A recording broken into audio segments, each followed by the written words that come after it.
It is the Stranger Nerds here. We have myself, Connor Vandermark, Mitchell Lee, and Nick Izzo. Tommy couldn't make it here today for this episode. And we have Season 2, Chapter 8, The Mind Flayer. Now, when Tommy and myself left off on Chapter 7, and I will discuss quickly with you guys about that. When Tommy brought up this name of our wonderful villain, as you can say, for this season, a lot of things started making sense to me, and I thought it was a brilliant analogy even before I watched this episode. And I will get into that a little bit later, because I didn't have you guys for chapter 6, chapter 7s, because we had Zach Wiley on. Oh, sorry, yeah, Zach Worley. Apologies, he was guest with us on chapter 6, and it was me and Tommy on chapter 7. Anything you guys want to touch on before we dive in? Chapter 7 was horrible. Yes. Yeah. I don't have much more to very add. glad that we went from I'm very happy that we went from whatever that was in episode 7 to the enjoyment of episode 8, because I don't know what I watched on episode 7, honestly. One thing that we did text together and I did bring this up with Tommy, and we all kind of agreed on this. Like, if episode 7 was sooner, the Lost Sister, that's the episode we're referring to, in the season, it might have been better received overall. But after chapter 6's episode, The Spy, which ended on a wonderful cliffhanger, the pacing definitely just dropped. And it felt very out of place. Mm-hmm. Like they filmed the episode, and like as far as episode 8 goes, you can definitely tell, and we'll get to it a little bit more further on, that it does feed into it. But as far as coming off of episode 6 and then you're watching episode 7, you're like, "Why? What's this weird side quest we're on?" Yeah, and a side quest is probably a really good way to put that. And yeah, it felt out of place, I think, is a good way to succinctly put it. So, anything else before we get in here? Good to go? All right, so Mind Flayers, because this, as you saw in the episode, is a D&D thing. And when we were doing this season, the thought of a Mind Flayer being the villain made sense to me. And like, I didn't bring it up in the episode, but like, no, I commonly know Mind Flayers as Illithids, which is they're also known as. Kind of think like, for you guys, I can have my book open here if you kind of see it. Kind of think like Cthulhu if it was purple and like a human kind of looking thing. So that's what that sucker looks like. Oh damn, he's got it right there. Yeah, I have the book, man. I bought this stuff. I play it. It's fun. I like D&D. Playing Pathfinder now. But yeah, it's all tabletop RPGs are a lot of fun. But yeah, Mind Flayers, they are very much a hive mind entity, which I have referenced before, like having a hive mind kind of like a symbiotic relationship in between with the Demigorgons from chapter 6, and then laying the trap, that kill zone kind of effect against the soldiers. And our villain for this season has not been happy with them pretty much fire torching all of its body, its connections that he has to the world that he's trying to invade. And when it comes to Mind Flayers, they actually have something in the game itself where there is depends on where they are, but what they try to do, they do try to go and take over and kind of enslave other races with their psionic powers to pretty much control them, like, and have them like they can like get into their minds. And it's really weird. It's one of the more creepier enemies or I would say enemies, but like races within D&D. Those who played Boulder Gate 3, I have not played it yet, but I have seen stuff. They're in that as well, and lots of fun. So definitely finding out that this was the name that I chose with, I was very giddy, and I had a lot of different thoughts came in with this chapter. And to be fair, when it comes to these episodes, I don't read the chapter names until I'm going through our script list here, because I don't want to ruin anything in the future. And if I read this earlier, that would have ruined a lot of things for me. So I'm glad I did that way. So, ready to dive in, gentlemen? Absolutely. Oh yeah. All right. So our opening scene, we have our wonderful Demogorgon is face to face with Hopper and Dr. Owens coming out of that pit.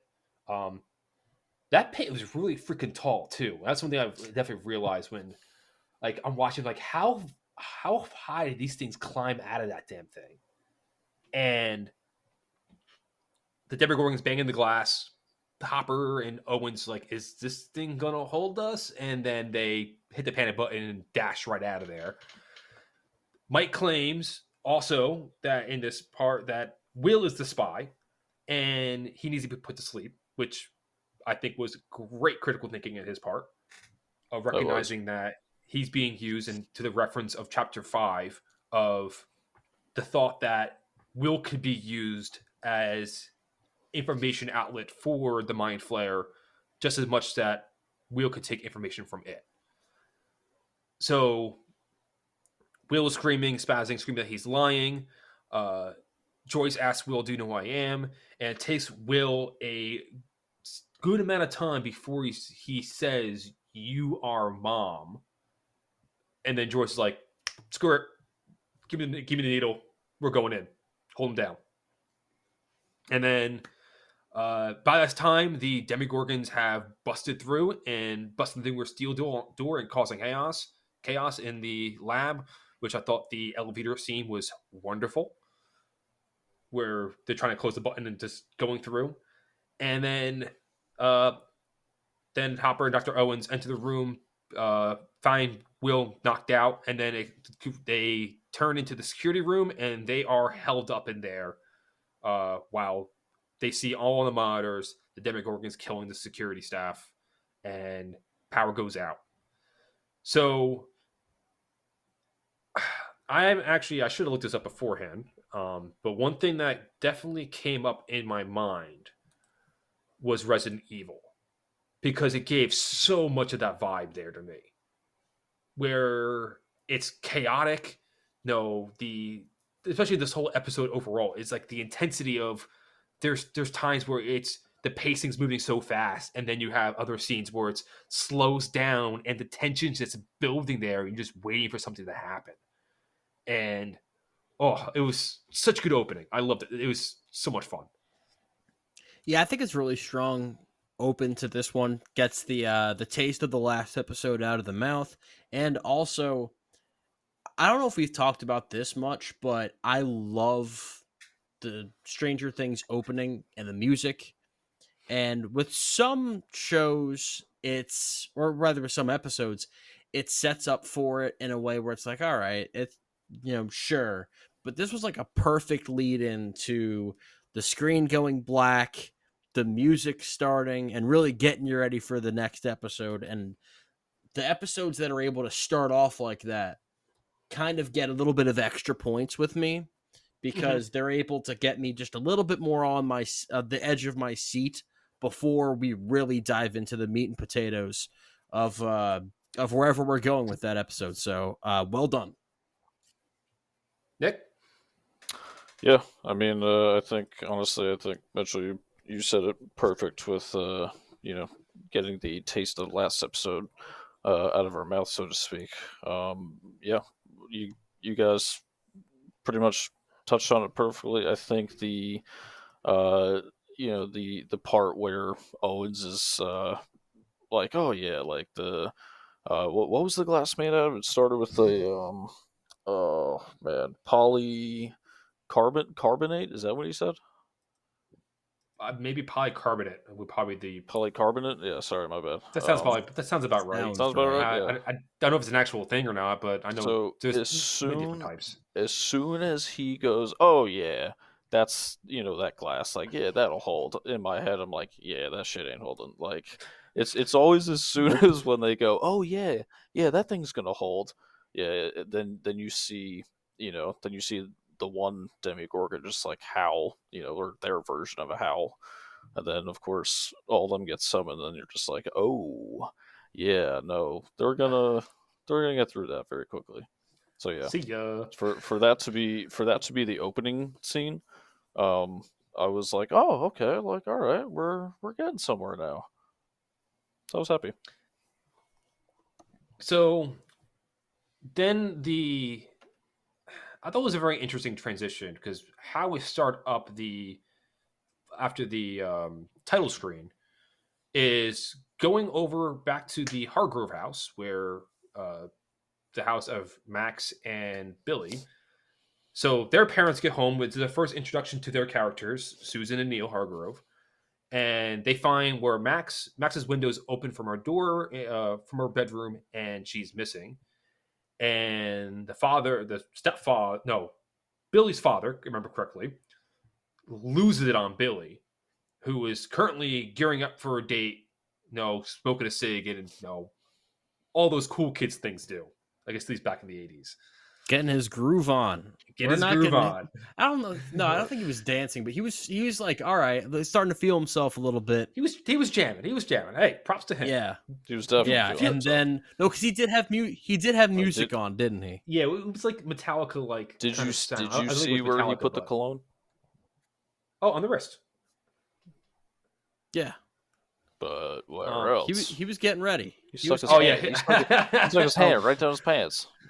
I didn't notice that part at first. It was like the first thing I thought he did. I was just like, oh. I saw the wrist, but I didn't see jostle. The camera just like perfectly panned to it. I'm like, really? Like, you're gonna make us watch this? Like, all right, thanks. It's a really nice. It's the first time I don't remember whether you brought it up or whether Tommy brought it up about how we've never at any point in this series felt any sympathy or any liking Billy at all, and this was the first time that made you go, I get it. I understand that he's getting this abuse from his dad, and so then he's giving it to his stepsister, and that's the chain of command, I guess. And it's the first time that I was like feeling for Billy, because it was passing on trauma, I guess. Kind of, yes. I think a more distinct probably way to put it is like the cycle of abuse, because the fact that's the term I was looking for. Because the fact that breaking that cycle is hard to do in the first place, and he has all this pent up trauma that's coming from his father, and especially him. I remember correctly from what Max told us in chapter 6, where they didn't really want to leave, but it seemed like at least the father wanted separation from Max's father. They didn't like Max's father being so close, and they wanted to have like a fresh start for the two kids. And one thing when it comes to, I know I haven't had any experience with this, but I know I have a few friends who have blended families, and blended families are very tricky to handle. And you really can't force people together like, okay, no, we're married now. Now you're brother and sister. Let's go play house. It's not that easy. And yeah, you can definitely see how it's kind of grinding on Billy, especially the way the interactions that we've seen so far with Max. And it comes to this culmination where I don't hate using this term, but Neil, the father, is like the alpha, and he's the one looking down on his son, like, you follow what I say, this is my house. And that's very 80s like too on that situation, like that, how that mindset was. So you're telling me there was no hug me brother moment earlier in the season. It wasn't quite that that nice and Nickelodeon. Nah, somehow I don't think so. Sadly He not. was he was very assertive, and he definitely uh, did not shy away from like pushing him against the wall and being like, "So you're gonna go find your sister, right?" Like he Yeah. just like, "Yep." You just see the tear run Hmm. down his face, and like you said, Mitchell, like that's like the first time that I was like, ah, I I get can at why you're least, angry. if you're not feeling sympathy, at least it's like, okay, I at least have a reason.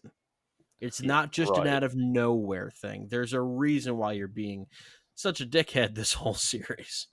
right. It's like okay, it's like now I know why you're just angry all the time. Yeah. Another thing too, like it definitely put in the back of my mind as the rest of the episode when in terms of Max is what is the interaction going to be like when Billy does find Max? Because He's Max, gonna be pissed. as we will get into in a hot second here, but Max is with with Dustin, Lucas, and Steve with the Boneyard Gang. I'll call right now after going with the upfront kind of fight with the Demigorgons, which they didn't really do that well, and now they are walking back the train tracks late at night, and in the back of my mind, it's like, no, and eventually later on, it's like, oh, how is Billy going to find Max? And when is Billy going to find Max? Because the longer that timer is ticking on Billy, the more mad his father's going to be, and then more of an outlash to Billy from her father or from his father. So now, as I mentioned, the party, Steve, Dustin, Lucas, and Max walking the train tracks. Steve lets it slip that Dar ate Lucas's cat, Muse, and Lucas and Dustin had a pretty big blow up about the rule of law. Uh, and then Dustin tries bit in back at Lucas that you let Max know what was going on, and that also broke the rule of law. Yeah, he So was they're not happy about that. yeah, like Definitely not. it's kind of a weird circumstance, at least on Lucas's standpoint, because it is such an out of a crazy ass scenario that all these boys have lived through. So like, I don't like to me Dustin's is way worse than Lucas is, but Lucas Yeah. is also is kind of it's a weird scenario, and I don't blame him from telling someone else because keeping that kind of thing in is still weird as shit. Like I went through some wild shit. Like there's things out there you don't ever believe, and especially with him having some type of attraction to Max, even though he does deny it. And Lucas and Dustin does call him out, like, "Oh, you guys were holding hands." They, I don't blame Lucas for trying to do that, but at the same time, yeah, Dustin has all right to call him out on that. To me, it just seemed like one of those things that kind of like if you hang out with us for long enough, you're going to get roped into this anyway. So Yeah, what's the point of delaying it any longer? yeah, no, I get that. It's more so like, oh, the seal of approval from everyone, like, okay, she's allowed in, but like, still, there's still some conflicts with Mike and stuff, and Elle hasn't showed up yet, so we'll see how that progresses. So Steve shuts them up, saying, "Hey, I'm hearing the Demogorgons from this distance. Let's go." And then when Max is like on the railroad tracks, like, "Where the hell are you going? Like, are we going to stay in the tracks? Like, oh, we're just going to the darkness and go to the sound where things sound scary." Like, and they found out like, oh, Hawkins' lab is in complete darkness, and that's where the sound's coming from. And then we get the scene switch where now we're in the lab and Dr. Owens is explaining how the situations when the power goes out in the lab and that now the lab is in lockdown because of the power outage. And then again, just like Resident Evil or those kind of games where you have to go downstairs and you have to reset the breaker to reboot the whole system. And also, you have to go and code to get the doors back open for it. Still say you want to say something, Mitchell. I just, as someone who learned how to code last summer, watching most coding scenes in movies, I'm like, y'all are doing this way too quickly. There is no way you did all of that basically without thinking. Not a chance. That's Yeah, a minor complaint. That's one of those complaints where it's like, if you've done something before, you're like, wait a minute, it's not like that. And when they show it in movies, for my interest, what did you learn how to code? If I know, if you may ask. I learned how to code. Why is it not a lot of like database related stuff like SQL? Okay. I did. Why am I blanking on the terminology? Give me a second. He's The most Yeah. basic terminology. Liar. Yeah. Because I know SQL. I'm a big R because I use R for statistics. I haven't used R, but I am trying to learn it. A lot of JavaScript. There we go. That's the word that I was on the top of my lot of JavaScript type stuff. Yeah, R and Python are the two I have worked with. R I like a lot because it's very strong at data visualization, and that's something that I really do like a lot. So, and as we bring this up, Hopper goes to play hero and go in this at the breaker, and then Bob kind of calls him out. I'm like, hey, do you know BASIC? Which is a very introductory. The BASIC is the fundamental coding language back in the 80s, which you see with the old movies with the green letters and stuff as it had in the screen earlier. And Hopper's like, what are you talking about? And I've gotten that face before from my parents of, you are talking with three heads and I have no clue what you're doing. Like, what you're telling me is not registering at all. And I gotta say, my boy Bob steps up and is like, I have to do this because no one else can, and I want to make sure these boys get safe. And he tells Hopper, I don't care what happens. Once this door opens, you're out of here. He's not thinking for himself. He is thinking about the betterment of others. Very much a Spock boy, which I believe, which I am very proud of Bob for that. So Bob goes in. He's walkie-talkied up. Oh, I thought it was very funny too, like Hopper showing him how to use a gun, and then we're going the scene downstairs, and you see Bob actually having good gun discipline with his finger off the trigger. No, like an actual professional would have. Yeah, right. Like he was clear. I saw that. I'm like, ooh, good for you, Bob. Yeah. He was clearing corners. I was like, you might have done this before, Bob. If that is your real name. If that is your real name. He gets down the basement. No, the Dr. Owens and Hopper are giving him instructions from the security room. Goes in, pops up, goes on, hits a breaker, pops in the computer, gets all the doors open, so now the building is good to go. And then a little problem comes up, and one of the wonderful Demogorgons starts to roam downstairs, and of course, Dr. Owen and Hopper start to freak out. I'm like, oh, he's going to have to face this thing. And then, great idea to use the sprinklers. And I was like, oh, awesome. Good job. Goes to leave and forgets his gun. I don't know about you guys, but like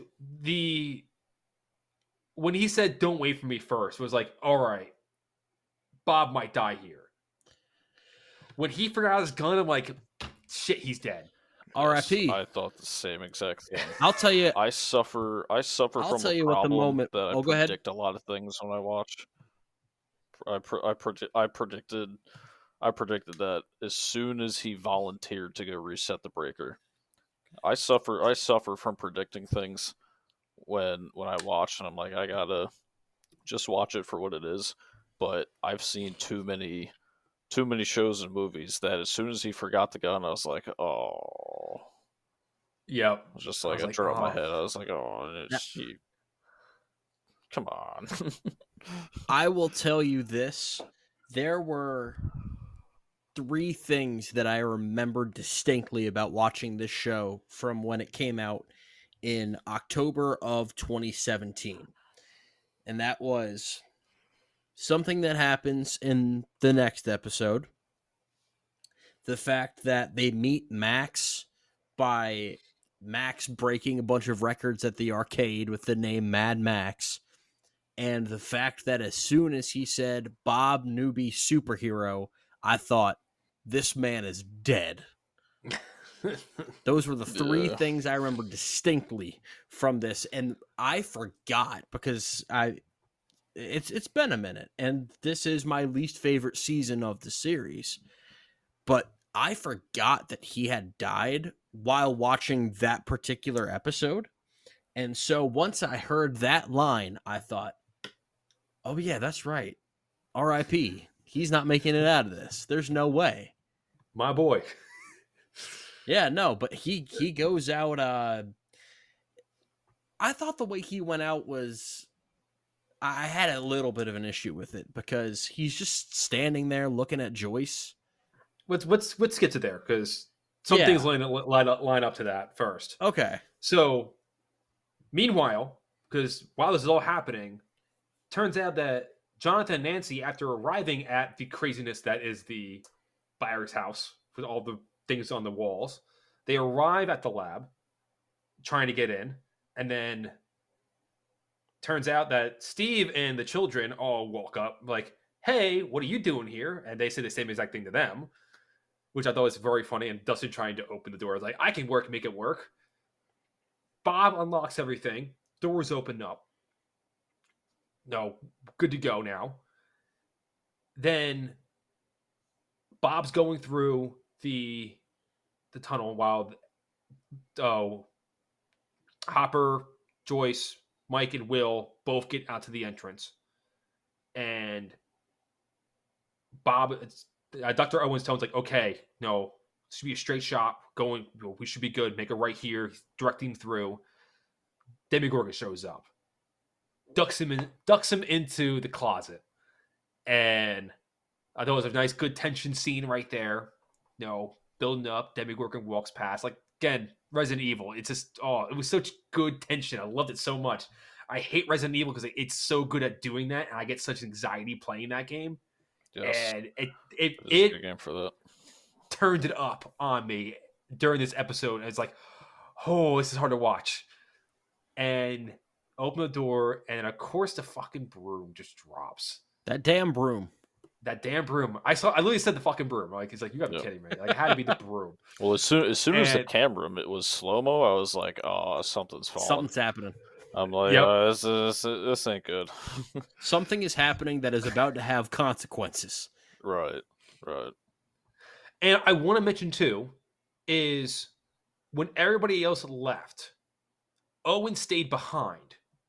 And I want to go back to you, Nick, because we haven't talked about Dr. Owen in a while. I had a feeling you were going to bring this up, or somebody would, because I've said inherently this entire time that he's evil.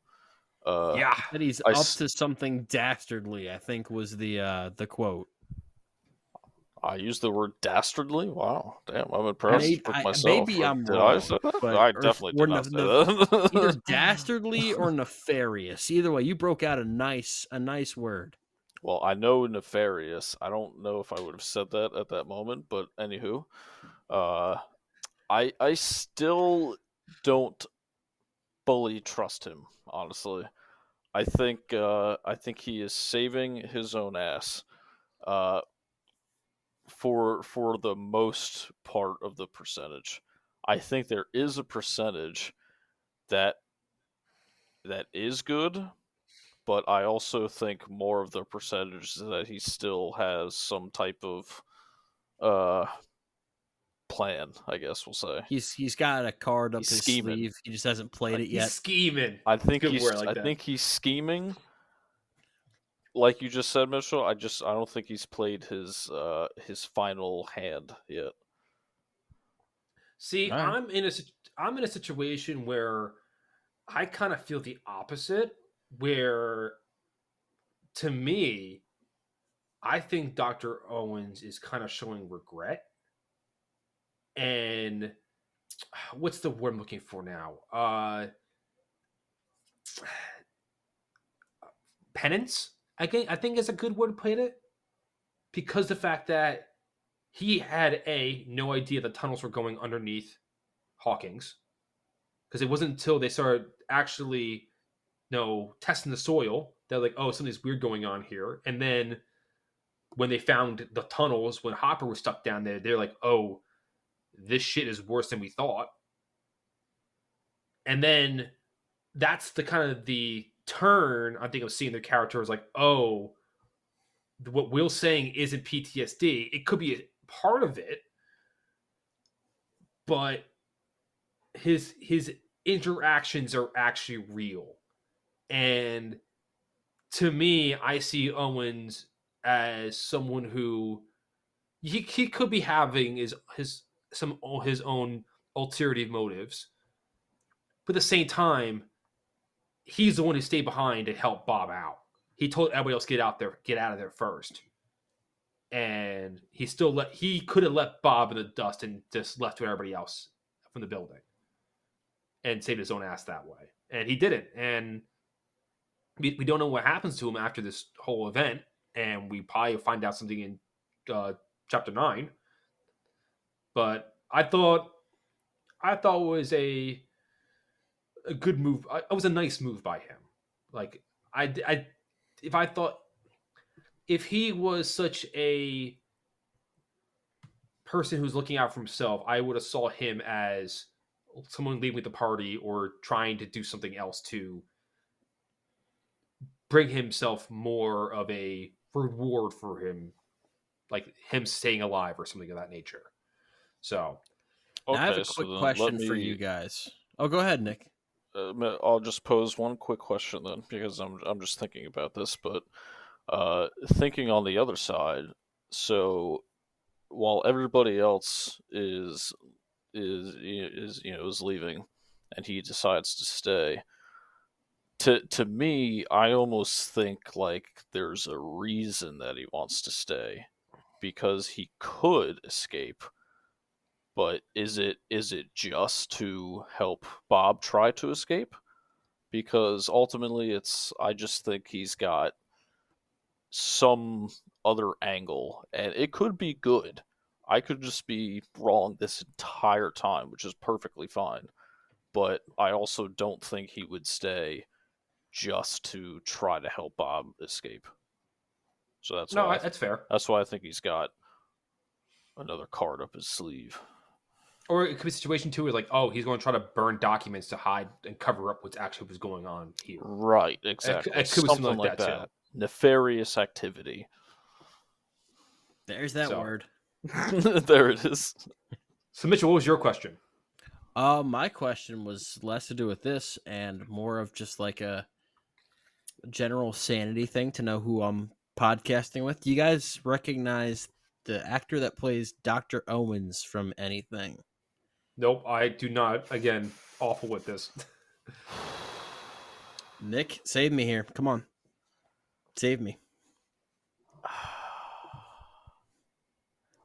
I don't think I'm correct. But without taking too long, my mind is just spitting out like Billy Madison. He could be. I've never seen Billy Madison, so okay. Wow. I don't know. I just haven't with Adam Sandler's. That's right.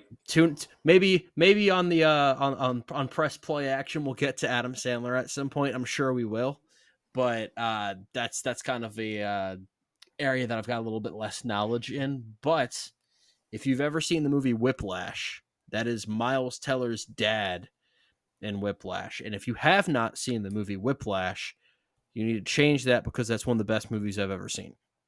You Really? could have So given me 1,000 guesses. I would not have gotten that. Just trust me. Watch Whiplash in the next month. I think it's on Netflix, something like that. Watch it, come back to me, and I promise you will be a fan of it. Okay, I'll give it a shot. 100% guarantee. So, with that being said, we get to the point now. Slow motion scene is over. Owens tells Bob to run, and he books it as this freaking dog-looking asshole chases after him. Dog-looking asshole. Yep, and gets close the doors in time. Sees Joyce. There's a sigh of relief from both of them as Joyce in there waiting for Bob. And then another one comes and gets him. Should just kept running. But Bob just had to stand there like a dumbass, just looking at Joyce. Like I'm hanging the banner, waving the flag for Team Bob. But Bob also could have moved his ass. He just had to go like 20 more feet. He would have been at the door. As they say in baseball, it ain't over till the fat lady sings. Oh, that's right. And that it was not over. And That lady had her mouth protect. shut. Wasn't singing at all. You had to keep moving, Bob. Yeah, it was Oh yeah. that was like definitely a gut wrenching death. I felt so sad. Yeah. And Hopper you tried to witnessed come in. it. You know, Yeah, like he's- it's the Walking Dead thing. I witnessed it. mauled. He's definitely dead. He got mauled. And the Hopper grabs Joyce because obviously she's feeling heartbreak. And car pulls up. They hop in. Then Hopper gets in his truck. They go in, get the rest of the kid, and everybody's going over to the buyer's house. So, yeah, I feel so bad for Bob. Oh. And the thing is, like, they showed everything. Like, they were chomping on him. The scene with the teeth coming out from it. There was no, like, oh, maybe Bob's still alive. No. Bob's dead. Yep. No. And they were growing as they were just, like, munching on him, too. So I was just like, damn it. I didn't realize that. I did make a comment before, like, oh, no, the more they eat, the bigger they grow. So I would not be surprised. Yeah. But, yeah, they could. I don't know if they were growing on the spot, but I'd take another look at that. So 96% sure. So back at the buyer's house, Hopper's desperately calling for backup and tries to get help for Dr. Owens. Hopper tells everybody to stay there and wait for help. And Joyce, obviously, in shock. And Mike tries to rally, talking about how Bob actually brought the AV club together, which I thought was nice, trying to break the tension a little bit. And Mike definitely didn't want him to die in vain, and he wanted to try to bring justice. And Joyce is like, "Yeah, let's go. Like, I want in this too." And it's funny too, where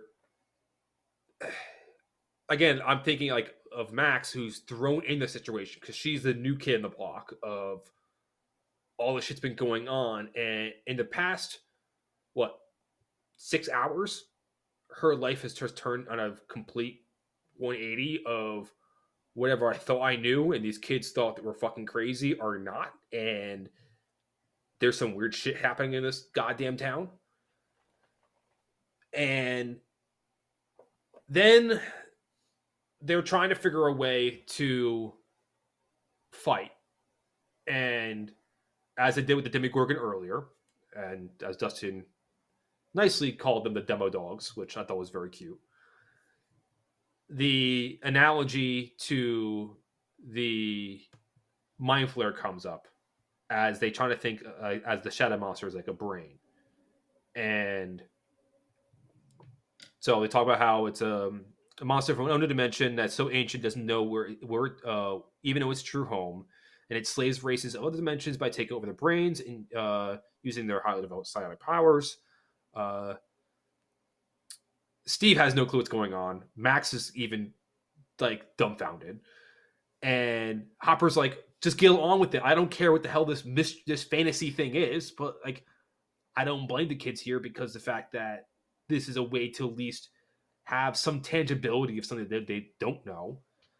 And the scene, I gotta say, we haven't really touched on this too, but like the music in the scene too, like as they're going through, and the music kind of like starts losing pace when Dustin starts talking about, oh, you have to summon an undead army to defeat the mind flayers, and it's like it just kind of stops. Everybody just looks like, dude, that's not going to work.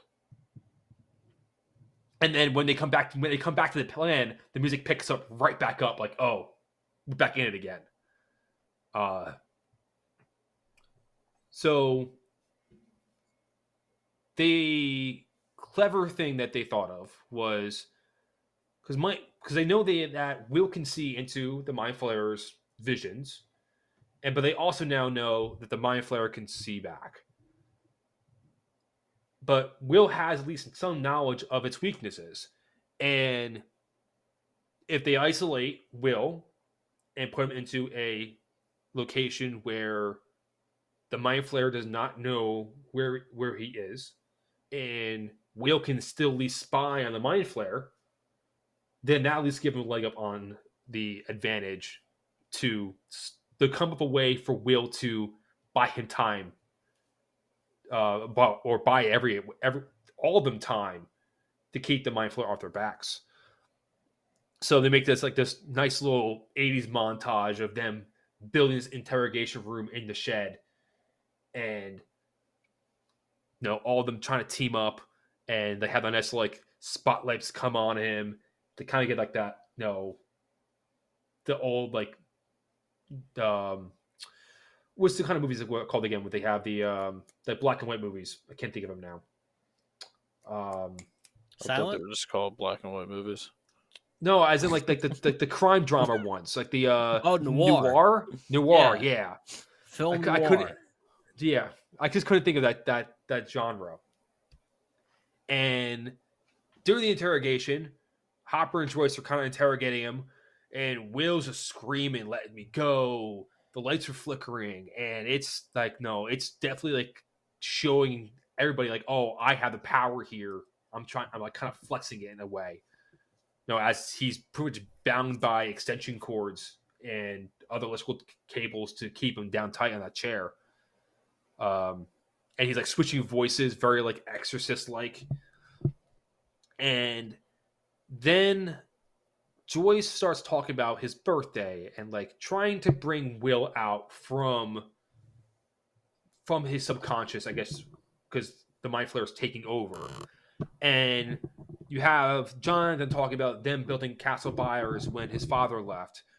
And then Mike talks about him being the first time in kindergarten, which is nice to kind of see these little, touch points of these interactions to Will's life. And you can these are his closest people he's with, those three. And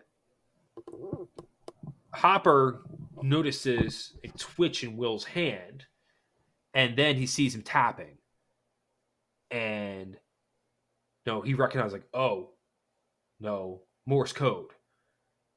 And I was like, oh, that's pretty interesting that he's able to at least push his own conscience through somehow to communicate in a way where, in my mind, the Mind Flayer doesn't know what he's doing. He just thinks he's just tapping just because of anxiety. But it's a code that the Mind Flayer does not know, but everybody else does. And then so you have this nice little scene where they're coming in like, oh, like they're telling stories to keep the Mind Flayer focused on them, while Will is bringing across this message to them to fight back. And the final message was, close gate. And then the phone rings. And you kind of have the scene where Will rolls his eyes back, and the Mind Flayer is zipping through the tunnels trying to locate where they are. And I think it was very funny where who was it who took the phone off the actual wall and chucked it? I think that was Nancy. And I think it was Nancy. I was like, oh, there goes another phone for the buyers. Like, Yeah, they hate phones. they hate phones. Can't deal with them. And you can hear the Demogorgons outside just roaring. But yeah, of those overall, like, again, like great tension. No, it was a lot of build up and like solving through and like piecing it together. Great scene overall. Yeah, I'm with you on that. The only thing that I wasn't the biggest fan of is just it got a little repetitive with the whole like, let's tell Will about things that happened that were good, and it was just kind of awkward there for a minute, but it regained its footing for me, at least after that, especially when we get into the final scene. Mm-hmm. Yeah, I think if anything, that was, to me, it felt like I guess a distraction from otherwise him just yelling, "Let me go" 5,000 times. Yeah. But there's something brought up in the in our show notes that I actually thought as well, that you wrote and read, and that's how does Will know Morse code? And I thought the same thing. I was like, did he learn this like randomly, or like does through possession now he just gains the ability to do that? Like, I was very confused. I was like, how is he doing this? So cool that he was able to give that message, but at the same time, I was like, all right, I don't know how, but good job. That's a good point because no, I kind of assume because that they were part of the AV club that they had interaction with it before, but the fact that Will actually knows what the letters individually are, like what the actual tapping signals are for it. I think that, and they came out too, like, oh, like they needed a little cheat sheet too, write Right. down what it was. So like, who had So that that to cheat kind sheet on hand? yeah, that also was very true. But like because they needed the cheat sheet, like the no, do they all actually not know Morse code, and like why does he know it? Yeah. So it's kind of debunking the idea that Mike and all the other AV club guys know it just by hand, but yeah, how did Will come with this knowledge? And when it came to them telling the stories, I took it as them keeping the Mind Flayers focus on something. No, Yeah. kind of like a ruse in a way. A ruse is pretty much like a trick to try to do something else with some other motive. So by keeping the Demogorgons focus on them, they don't care what they're saying to Mind Flayer does not matter. They can tell stories left and right to him. And since they've already started telling stories to Will, it makes more sense to keep trying to tell stories about their interactions, while the information they're actually looking for is being signaled to Hopper in the side. So while he's getting the code, he's handing it off to the kids while his attention is brought to them. And then the final scene. So the whole team moves into the buyer's house, gets ready for a fight. I thought it was a nice scene where a little callback to Nancy's like Hopper going like, "Oh, who could fire this?" And he's like pointing around. Nancy's like, "Yeah, give it to me. I'll fucking take it. Like I could shoot that."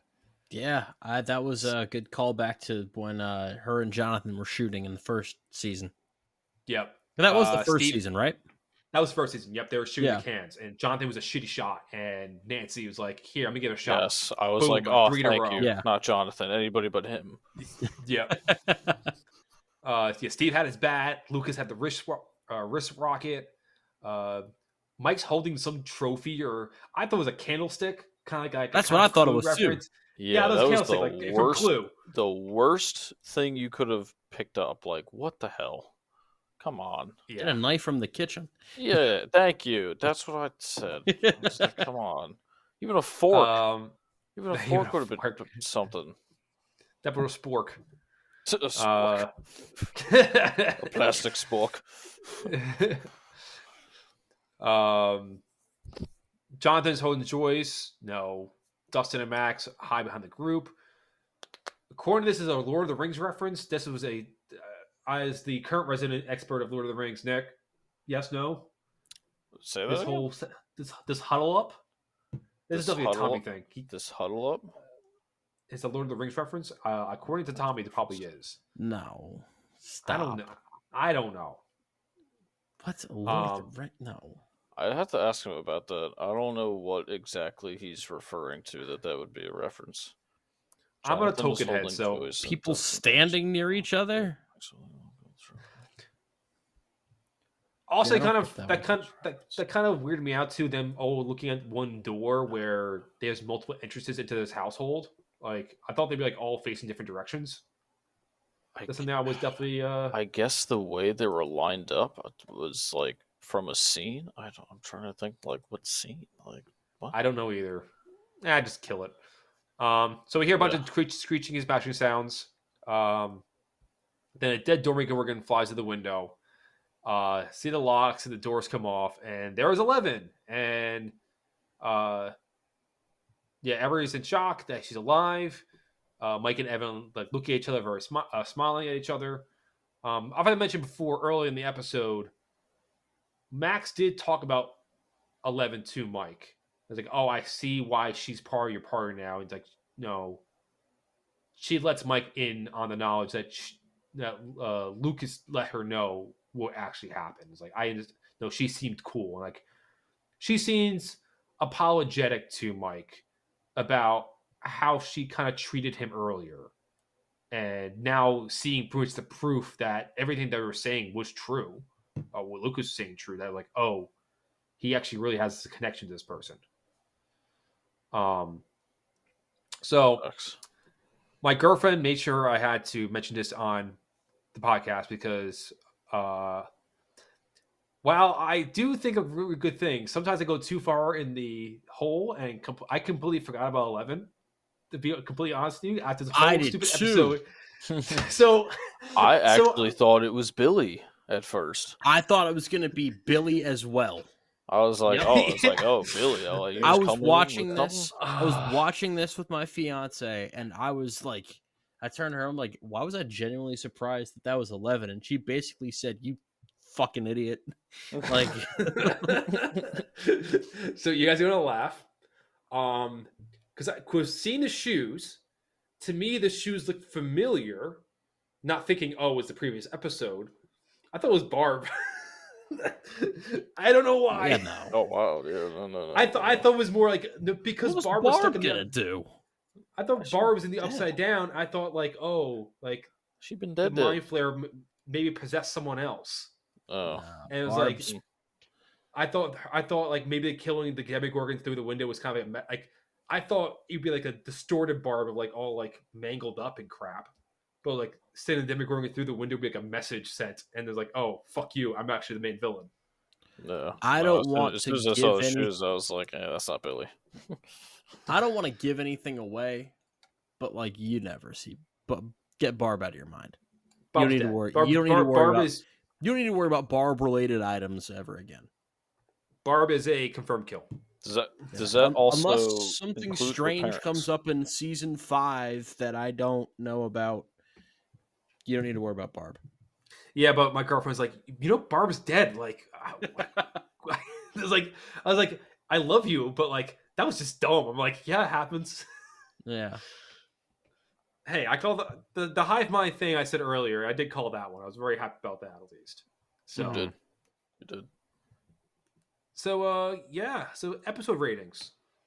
Let me pull up the Excel doc real quick. I am going to give this one.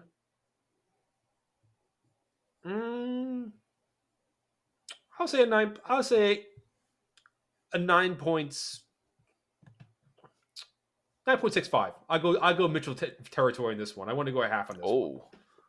Oh, damn! He You added know another what? digit. Y'all made fun of me. I didn't make fun of you, but this one you trashed me. I'm You in called between me both of them. names, and eventually, what'd you do? You did what I do.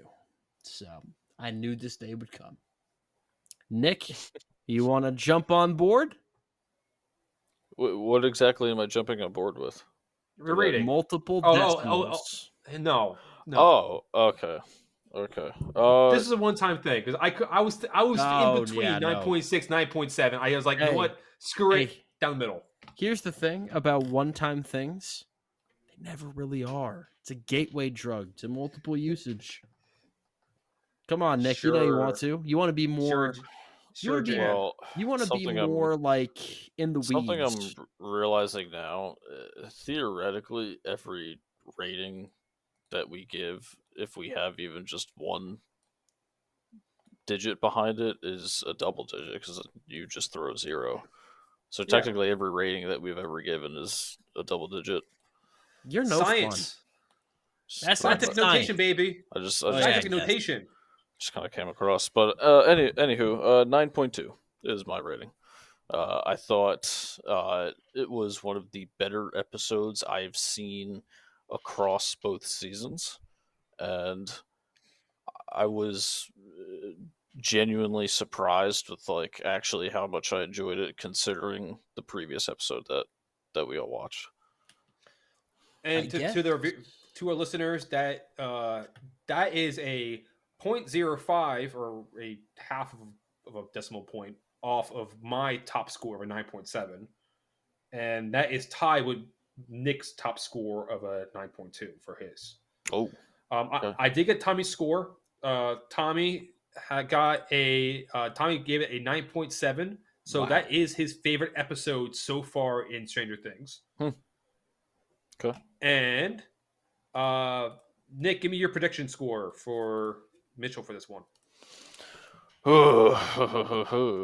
I am going to say 9.33. I kind of want to go over. I kind of want to screw either.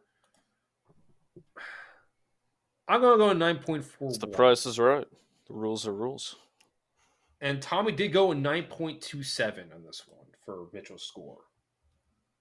So he kind of undercut you in that one. So, you know what's so fascinating? I have to be by far the lowest one on this episode because did we all overshoot? I gave this an 8.62. Wow. So you like episode 6 more you like episode 8. Yes. Huh. Not by much, but a little bit. I think it started strong and I think it ended strong. I think the middle, when it wasn't the stuff with Bob, I thought was a little bit weaker. Still a good episode. This just isn't really my season. Yeah, it's still a good episode that I did really enjoy. I just didn't love it the way that you guys definitely brought out the big guns for your ratings, and it's still the second highest average as far as any grade for any episode, just behind the finale for season 1. Yeah, it definitely is. Coming right after the lowest. So definitely, and this is what I do like about the series. Whenever it hits a low point, it does seem to kind of get back on track and figure out, find its footing and get going whenever they hit a rough spot. No, it definitely. I thought so as well. Yeah, I thought it was very interesting how our averages are playing out because we have one more episode left, and currently we all think that season 2 is not as good as season 1. Correct. By different increments. But I'm definitely kind of surprised that I know I am a little higher than anybody else,